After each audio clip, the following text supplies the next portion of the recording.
fait, Light venait de s'endormir après avoir tant lutté pour rester éveillé, afin que le virus ne reprenne pas le contrôle de son corps. Quant à moi, durant son sommeil, j'ai regardé ce qui se passait dans la ville.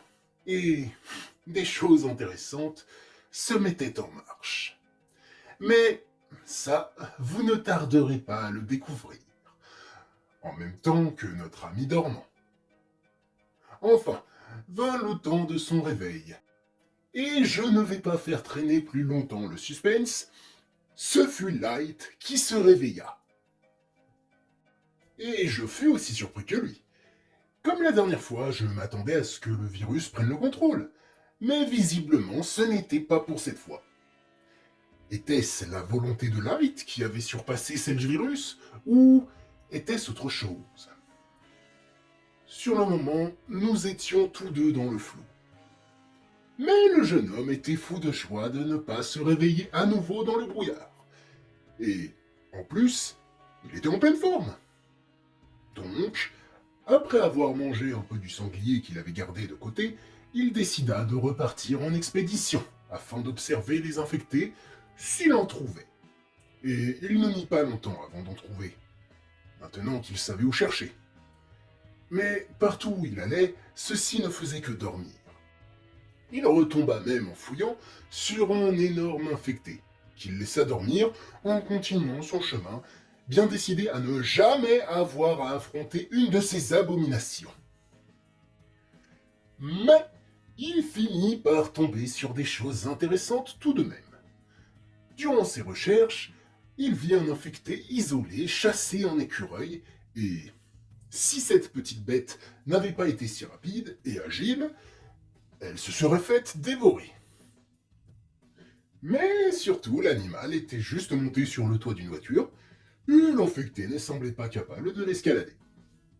Il observa ce spectacle pendant quelques minutes, où le zombie s'étalait sur le pare-choc en brandissant ses bras et en grognant comme une bête affamée, sans arriver à atteindre sa proie. Et l'écureuil le regardait comme s'il se foutait de sa gueule. Enfin, finalement, la boule de poil finit par s'enfuir à toute vitesse, en grimpant sur des plantes grimpantes, et l'infecté essayait vainement de rattraper son repas qui lui filait entre les doigts. Light apprit donc deux choses de ce qui venait de se passer. Les autres infectés chassaient aussi les animaux pour les manger, et ils ne pouvaient visiblement pas grimper. Le reste de la journée, il continua de parcourir la ville en essayant de trouver de nouvelles informations. Et il finit effectivement par apprendre plusieurs choses. Pour commencer, il tomba sur un petit groupe d'infectés en train de manger. Mais en voyant de quoi ils se nourrissaient, Light fut horrifié autant que surpris. En se positionnant à bonne distance et en regardant avec ses jumelles, il vit que le groupe dévorait un autre infecté. Il l'avait compris en voyant les parties du corps de la victime qui étaient encore identifiables et qui étaient recouvertes des mêmes fines écailles que les infectés avaient sur le corps. Il se demandait si le cannibalisme était commun chez eux ou si c'était un cas isolé. Ensuite, quelques heures plus tard, il vit un infecté éveillé et dehors en train de se nourrir de fruits tombés d'un arbre. Les créatures étaient donc omnivores. Enfin, il réalisa surtout quelque chose après une demi-journée à les observer. Et le reste de cette journée, il la passa à essayer de confirmer ses impressions. Le crépuscule arriva, et alors qu'il retournait à sa cachette, ses soupçons avaient été confirmés. Premièrement, il n'y avait aucun spécimen qui ressemblait de près ou de loin à un enfant. Tous semblaient adultes. Deuxièmement, jusque-là, il n'avait vu aucun infecté avec des membres manquants ou des plaies béantes. Et troisièmement, si les infectés ne dorment pas, ils chassent ou cherchent à manger. Mais, de fait, il se demandait comment ça se faisait que lui et les autres infectés ne soit pas plus endommagé. Et il émit l'hypothèse, avec ce qu'il savait et ce qu'il avait vécu, que les infectés essayaient sûrement de ne pas trop abîmer les humains qu'ils infectent et se nourrissaient principalement d'animaux, fruits et potentiellement des légumes qu'ils trouvaient dans la nature. Et en cas de nécessité, ils pouvaient faire preuve de cannibalisme. Une fois rentré dans sa cachette, il prit encore un morceau du sanglier, dont des mouches commençaient à tourner autour, il le fit cuire et le mangea. Mais quelques minutes plus tard, il entendit des bruits étranges dehors. Et quand il se retourna, interpellé par les bruits, il se figea sur place. Un infecté se trouvait derrière lui et regardait autour de lui en bougeant la tête, rapidement comme un animal qui identifie ceux qui l'entourent. Light ne bougeait pas d'un muscle. L'infecté, lui, reniflait les alentours, et il ne mit pas longtemps avant de trouver les restes du sanglier et de commencer à le manger, ignorant totalement Light qui restait immobile et respirait le plus lentement et le plus silencieusement possible. Il regarda pendant plusieurs minutes son squatter en train de se nourrir des restes du sanglier, jusqu'au moment où la créature, visiblement, eut fini de manger, malgré le fait qu'il restait encore un peu de l'animal. Mais, de fait, Light commençait à redouter que la chose ayant fini son repas décide maintenant de l'attaquer. Mais bien au contraire, ignorant toujours le jeune homme, l'infecté se recroquevilla sur lui-même et se mit en position de sommeil. Light ne comprenait pas pourquoi l'infecté ne l'attaquait pas. Mais la curiosité commençait à ressurgir en lui, surpassant sa peur. Il attendit alors 5 minutes environ et lança à côté de la créature un bout de bois qu'il avait à côté de lui, qui devait servir à l'origine à raviver le feu. Mais elle n'eut qu'une brève réaction. Il fit alors une nouvelle tentative en lui jetant un bout de bois enflammé. Et là, l'infecté se réveilla. Mais son réveil était lent et il prit environ 30 secondes avant de se redresser et de sembler pleinement actif. Le zombie se mit alors à renifler et à scruter la pièce jusqu'à ce que son regard se pose sur Light. Ils se regardaient désormais l'un l'autre, et l'infecté semblait intrigué, mais pas spécialement agressif, continuant de renifler comme si il cherchait une odeur particulière. Pendant ce temps, Light en profitait pour observer plus en détail la créature. En plus de ce qu'il avait déjà vu, les écailles et la sorte d'albinisme qui touchait tous les malades, il constata autre chose. En se rappelant des infectés qu'il avait déjà observés et celui qu'il avait attaqué, et en complétant avec celui qu'il avait en face de lui actuellement, il comprit que la musculature de ces derniers s'était développée. Le virus avait donc radicalement modifié leur corps, et par conséquent était évolutif. Il se demandait même si ça allait lui arriver. Finalement, l'infecté quitta la cachette et repartit dans la ville en reniflant et regardant autour, cherchant sûrement ce qu'il avait sorti de son sommeil. Et Light souffla, relâchant la pression qu'il avait ressentie pendant plusieurs minutes. Puis, il s'empressa de prendre les restes du sanglier et de les jeter par-dessus les remparts vers l'extérieur de la ville. La nuit était tombée et il était plutôt fatigué, mais la peur de perdre le contrôle de son corps subsistait toujours. Alors, il décida de s'empêcher de dormir à nouveau, et ce, aussi longtemps que possible. Mais il avait passé la journée à observer les infectés, et avec ce qui venait de se passer, il n'avait plus trop envie de s'y frotter pour le moment. Et il avait peur que l'infecté revienne dans sa cachette. Alors, il prit son sac, alla se balader sur les remparts, et observa la ville et le ciel étoilé, entouré par le silence de ce monde, à la fois apaisant et légèrement inquiétant. Tout ne s'était pas passé comme prévu depuis son arrivée, mais il commençait à apprécier sa nouvelle vie. C'était comme être dans un jeu vidéo permanent, même si les infectés étaient beaucoup plus forts que prévu et qu'il n'avait trouvé que très peu de choses intéressantes, comme si tout avait déjà été pillé depuis des années. Au bout d'un moment, il vit de petites lumières entre la ville et le ciel. Il y en avait peu, mais en regardant bien, il arrivait à discerner les grands immeubles qui avaient attiré son attention quand il est arrivé. Il devait sûrement être investi par des survivants. Light était content que son instinct lui ait dit d'éviter cet endroit. Soudain, il sentit ses yeux qui piquaient et devenaient lourds. Et la fatigue commençait à se faire sentir à nouveau. Ce moment de quiétude l'ayant fait se relâcher. Sachant que la fatigue finirait par l'emporter et n'ayant pas envie de retourner à la cachette, au cas où l'infecté serait revenu, il s'attacha à un des rebords du rempart, avec un nœud qu'il pourrait défaire facilement, mais sûrement pas un infecté. Puis, il se laissa sombrer dans un profond sommeil, en répétant les mêmes mots qu'il s'était prononcés la nuit précédente. Je suis Light, et je suis humain. Mais je ne vais pas vous laisser là-dessus, car les choses allaient devenir intéressantes.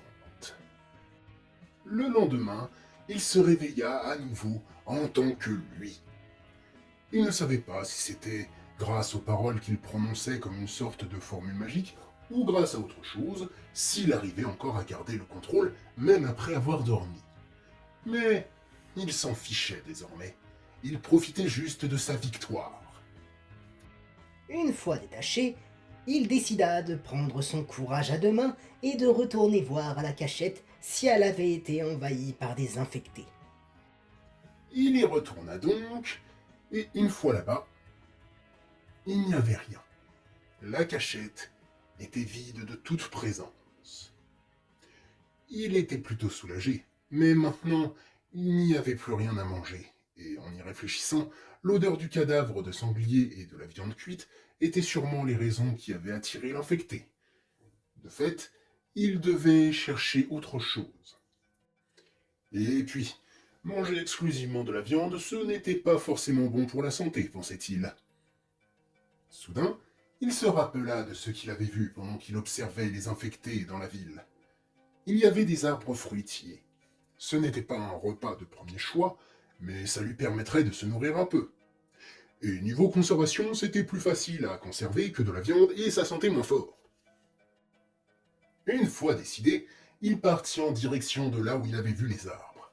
S'il y avait des infectés, il essayerait de les éloigner. Sinon, il pourrait tester de voir si, comme celui de la nuit précédente, ils allaient l'attaquer ou pas en le voyant. Auquel cas, il aurait juste à foncer vers un endroit qui leur serait inaccessible, comme quoi les observations de la veille allaient lui être utiles. Mais alors qu'il avançait en direction de son objectif, il vit quelque chose qui attira son attention. De l'autre côté de la rue, avançait un groupe de 4 personnes, habillées d'une tenue bien particulière. Des ponchos et des masques à gaz, avec de grandes lances. Cette fusion provoqua des flashs chez Light, qui se voyait attaquer sauvagement des personnes semblables. Un peu secoué et intrigué, il en oublia son objectif principal et se mit à suivre discrètement le groupe. Après quelques minutes de filature, un d'entre eux prit la parole. Chef, ça fait 1 heure qu'on cherche dans les rues. Vous ne pensez pas qu'ils sont plutôt en intérieur? Peut-être. Mais si c'est le cas, soit ils se cachent, Soit ils sont blessés, soit ils se sont fait bouffer. Dans tous les cas, chercher dans les bâtiments sans savoir où chercher, c'est risqué. N'empêche, Sorel est vraiment bête d'être sortie toute seule et sans armes. Elle avait juste à attendre d'avoir 18 ans et elle aurait pu faire ses preuves. Là, elle s'est auto-sabotée. On en a déjà discuté. Il faut attendre le rassemblement, et elle sera sanctionnée. Pas la peine de remuer le couteau dans la plaie. Surtout que le groupe de son frère a disparu dans cette histoire. Au lieu de lui casser du sucre sur le dos, vous devriez plutôt vous concentrer sur la mission. On cherche encore une petite heure, et après on rentre. Je voudrais pas tomber sur une horde qui se balade. Light, qui se cachait à l'intérieur du bâtiment juste à côté d'eux, avait tout entendu. Et de plus en plus de flashs envahissaient son esprit. Sorel. Il se demandait si ce n'était pas la femme qui l'avait sauvé. Et le groupe dont le frère faisait partie, est-ce que c'était ceux qui l'avaient... Pour la première fois depuis son arrivée, à la perspective de ce qu'il imaginait, il regrettait sincèrement d'être venu dans ce monde. Sa respiration était tremblante et il sentait un poids l'écraser violemment. Les souvenirs lui étaient revenus. Quand il s'est transformé, il a attaqué et massacré un groupe de personnes en poncho, masque à gaz et équipées de lances. Et au vu de ce qu'il venait d'apprendre et de là où il les cherchait, il était quasi sûr d'avoir rassemblé les pièces du puzzle et d'être le responsable de la disparition de ces personnes.